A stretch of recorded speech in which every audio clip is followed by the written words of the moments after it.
elves and boats, eh? Everybody thinks they're a sailor.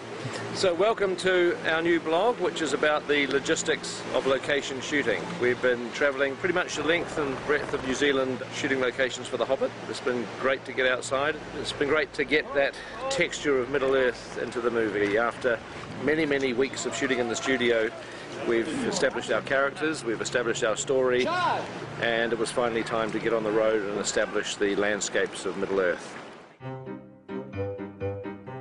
So we're currently moving about 500 crew for main unit to Hamilton, and then about 200 second unit crew to various parts of the country. We like to call it the biggest logistical move in cinematic history. Just because of the size of the fleet, close to 140 vehicles. As you can see, we're moving around a huge surface. I think everyone is secretly scared but quietly excited. The main reason for going on location on the project is to capture the scenic beauty of New Zealand.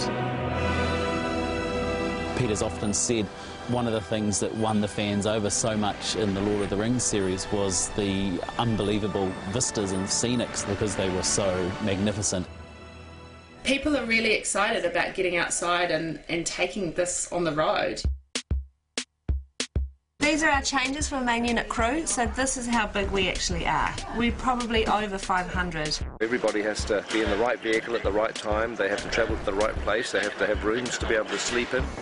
I can't begin to imagine the logistics involved with shifting the crew, the cast, the equipment that we have on The Hobbit. It's pretty mind-blowing. You have to take everything with you to produce the films. We're having to provide our own electricity, areas to cook food, areas for people to sit down and eat. You've got to provide water, the bathrooms and the toilets that people need. You have to have weather cover, heat when it's cold, and you've got to provide cooling when it's hot. The daunting aspect of that is it's all got to get into trucks, it's all got to be on wheels, and it's all got to be ready to roll. We're about to try and cram all of this, and all of that, all of this, some of that, most of this, all these trucks, most of these people, but not that scissor lift up there that stays, are going to go into some of these trucks. These guys here are going to go into these trucks too. Nice one. No cell phone laws here, man. One of our biggest challenges on the production is actually shooting all the locations in one hit for both main unit and second unit. And you can certainly start there. We're away for about 7.5 weeks if the weather holds up, so we're basically praying that every spot we go to in the country is sunny and beautiful. First location is Natáčení, up in Old Hobbiton, so returning back to the first spot from Lord of the Rings, which is pretty exciting. Fantastic job, and we're out of here at 4 o'clock in the morning. And as you can see, we're totally under control.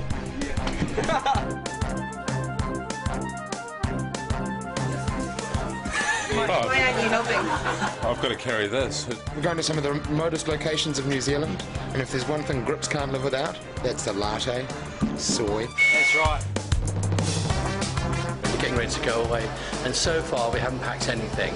And tomorrow is our last day with 30-odd hobbits doing a big scene against green screen on for Hobbiton.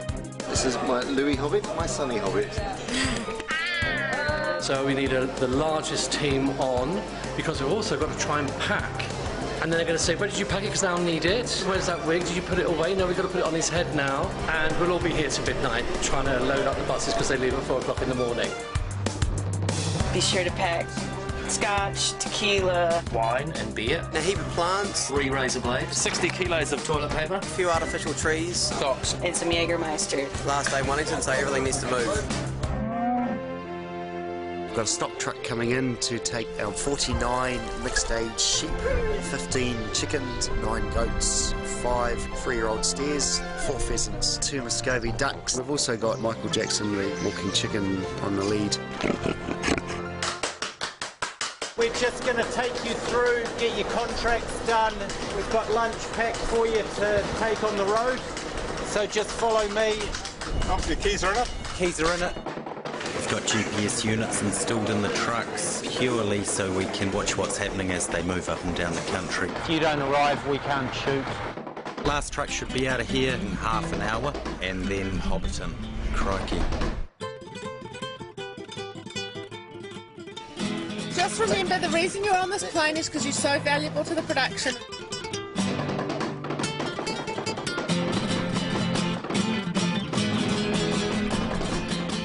Our main unit had over 100 units on wheels that were travelling to the first location. That was quite a feat in itself, just having that amount of drivers on the road. It's all about arrows, it's all about maps and directions. Once we arrive, we get in and it's about an 8-hour turnaround from when the first truck turns up to when the unit base is actually functional for filming. They've got to get these trucks level for working in, got to get them all powered up, and they've got to get them all functioning so quickly.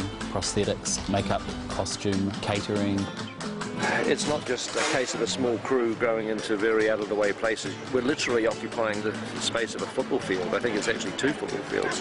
We moved 7,000 cubic metres of dirt to accommodate everything that goes with making a film of this size with this many people involved. It's very much a mini city. To everyone's amazement, you know, they went home on Friday night in Wellington, turned up to work here on Monday morning, and everything's here, parked up in order and looking good and working.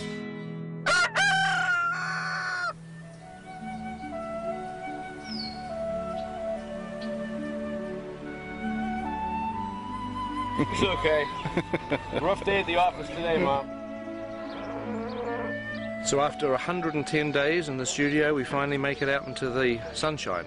But I'll tell you what, Hobbiton is looking fantastic. The art department and the greens department have been working on it for nearly 2 years. The grasses have grown, the flowers are out, the plastic ones have even bloomed.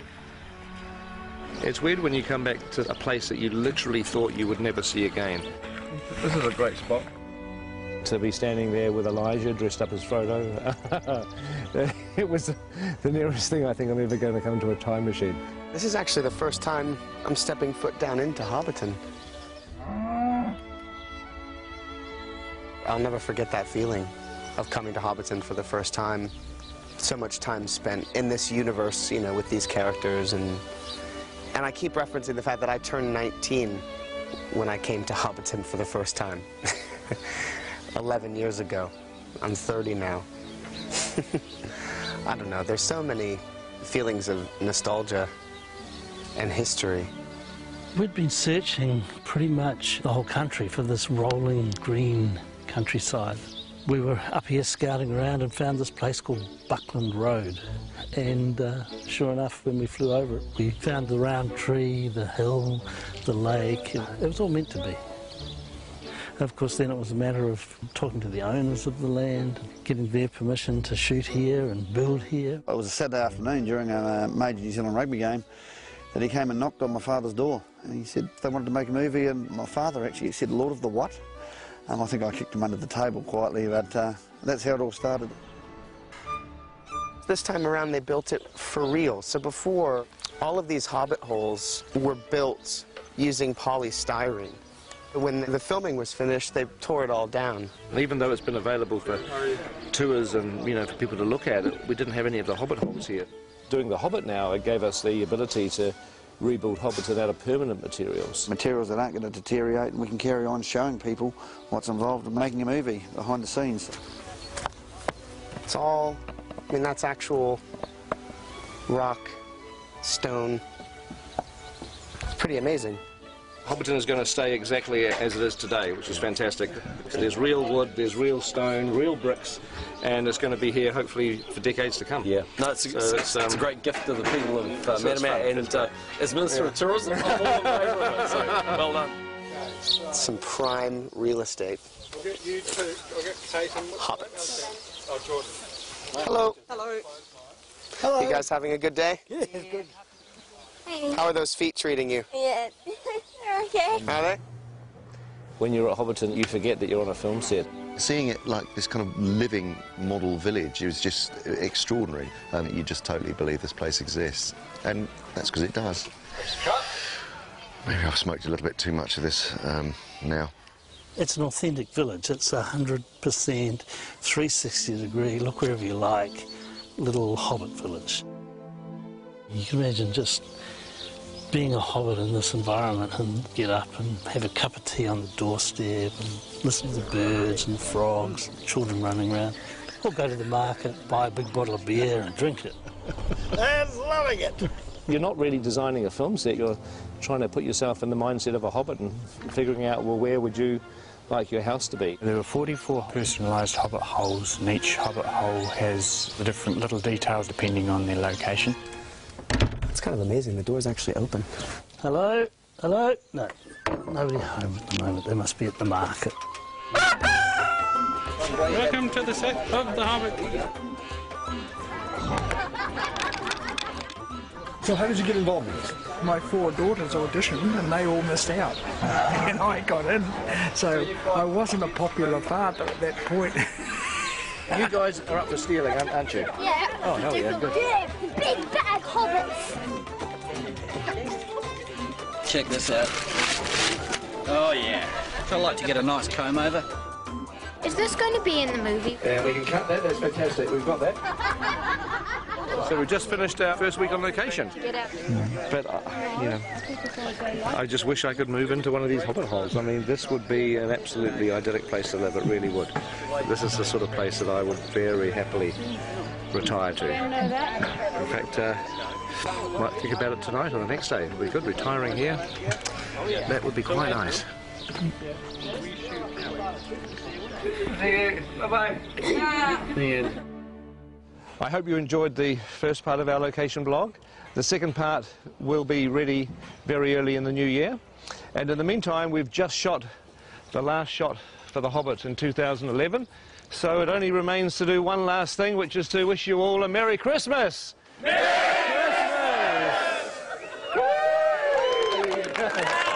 Champagne! Very good.